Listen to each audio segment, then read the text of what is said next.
Cottonwood County Citizen proudly presents Athlete of the Week.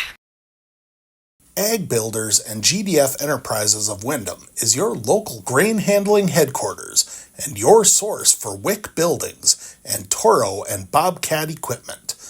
Our friendly and knowledgeable sales, financing, service, parts, and rental departments are prepared to make sure your experience is outstanding. Call us today, Ag Builders and GDF Enterprises of Windham.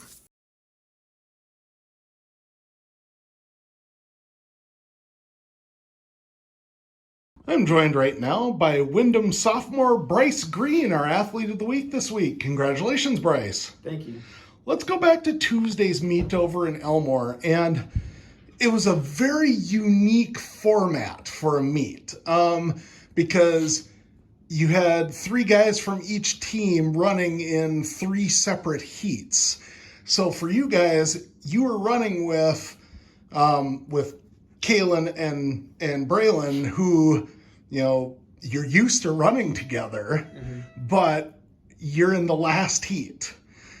Did that change the approach for you a little bit? Did it kind of make you feel like you were having to chase down teammates? Not really, because we were like far enough behind that we couldn't catch them. Okay. Tell me about just the how the course over in Elmore laid out, because I've only golfed at that course once. I've never watched a cross country meet there. So what's the course like? It's very flat, and it's two big loops, and it's really open and like not a lot of trees and stuff. Tell me about the competition on Tuesday, because you know Mountain Lake was there, St. James was there. St. James has a couple of really good runners. Mountain Lake has got a couple of really good runners, and Ethan Trader, who has a lot of state meet experience. And it sounded like you and him were running, pretty much together most of the race. Yeah. What was that like to try and finish ahead of a guy with that kind of experience? I don't know. It kind of just pushed me to like catch up to him and stay with him, and then eventually pass him. At what point did you overtake him? Probably around like the last 800. Okay. 800 left, yeah. And you've always been kind of a runner that, from when I've watched you, it looks like, it just looks really easy. How do you balance going out at a good, quick pace and then saving enough to finish? I don't really know. I kind of just like go with whatever feels right. Did having a guy like Schrader kind of be a rabbit for you? Did that help on Tuesday? Yeah, it kind of gave me a goal. Like, I want to catch him and stay with him. Last season was pretty special for you guys, because as a team, you made it up to the state meet. Kind of came out of nowhere at the section meet. Everyone was talking Redwood and Laverne, and you guys really kind of caught people by surprise, I think, a little bit. Yeah. Take me through, from your vantage point, what that section meet was like last year, and how important it was that you guys got the opportunity to run at the state meet. We were just really surprised. I didn't even know until that we're doing that good until the very end, when I finished the race and they said, we probably got second or first. And like you said, that was a big surprise. Yeah. And being last year a freshman on that team, that's a lot to take in, I imagine. Yeah. What was your reaction when you find out that you guys are going to state and you got the opportunity to run at the biggest stage in the state? We were all just really excited. We all kind of just got together and we're all happy. Last year's state meet, though, it was a tough day. It was the conditions were kind of sloppy. Yeah.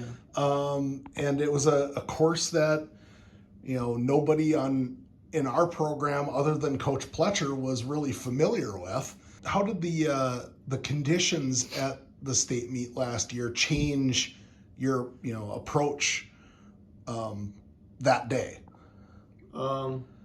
It was really muddy, so you just had to be careful when you're going fast down hills and stuff. You don't want to slip. Yeah, a lot of people I think some people fell. Yeah, I was gonna say I don't think anybody on the Wyndham team fell, but no, yeah, there were a lot of guys that had muddy jerseys. So yeah.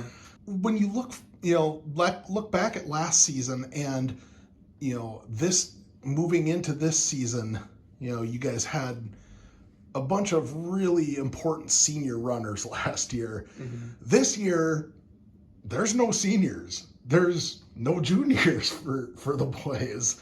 I mean, it's just a big group of sophomores and younger.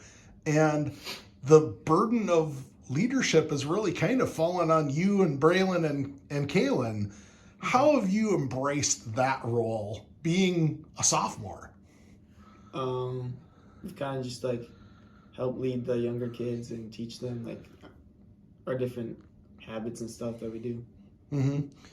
How valuable is it for you to have a couple of guys you and Braylon both came up to varsity basically at the same time?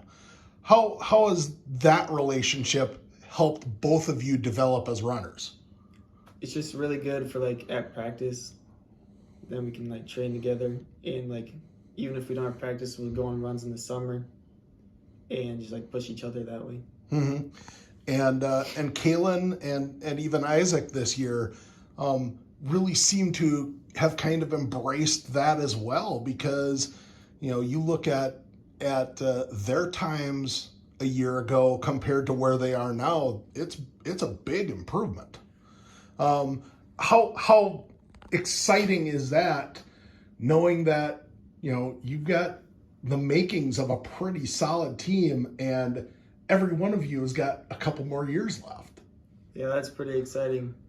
I feel and we even have some younger kids that are going to step up here eventually. Back to Tuesday, though, you finished with a time of 17:01. Career best time. First time you've ever finished first in a varsity race. Yeah. When you and with the different format that they had over there, I'm guessing you probably knew that you had finished first because you were first of the guys in your heat, which were the top runners. Mm-hmm. At what point did it sink in, hey, I finished first here? I kind of just knew when I was getting way or more ahead of Schroeder. I could tell he was falling back. I kind of knew right then that I was going to get first. Looking ahead, you go right back to Elmore tomorrow. As we do this interview on Monday, tomorrow is the conference meet. Blue Earth area is hosting it. They're hosting it at the Elmore course. How important was it to run on that course before the conference meet? I think that just knowing the layout of the course and knowing how flat it is, and I can just push myself harder. Mm-hmm. And then you go to sections, and sections is at Laverne this year. You're one of the guys on the team that has some experience running on that course in a section meet. What were you able to learn about the Laverne course from a couple of years ago and are able to apply that this year? Kind of just seems like a pretty flat course except for the one big hill right by the kind of save a little bit for the hill maybe, so you can not fall super far back, and then you have a little at the end. Probably going to state once we figured out we're going to state. I don't have a playlist. Maybe Redwood or Marshall. Hardworking maybe. Fishing, mainly fishing. All right. Well, that should be all we need. Congratulations on a nice win last week. Best of luck as we head to sections, and thanks for joining us. Thank you. Ag Builders and GDF Enterprises of Windham is your local grain handling headquarters and your source for Wick buildings and Toro and Bobcat equipment. Our friendly and knowledgeable sales, financing, service, parts, and rental departments are prepared to make sure your experience is outstanding. Call us today, Ag Builders and GDF Enterprises of Windham.